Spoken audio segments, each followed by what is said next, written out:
بسم الله الرحمن الرحيم اقرأ باسم ربك الذي خلق خلق الإنسان من علق اقرأ وربك الأكرم الذي علم بالقلم علم الإنسان ما لم يعلم كلا إن الإنسان ليطغى أن رآه استغنى إن إلى ربك الرجعى أرأيت الذي ينهى عبدا إذا صلى أرأيت إن كان على الهدى أو أمر بالتقوى أرأيت إن كذب وتولى ألم يعلم بأن الله يرى كلا لئن لم ينته لنسفعا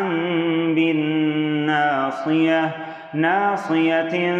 كاذبة خاطئة فليدع ناديه سندع الزبانية كلا لا تطعه واسجد واقترب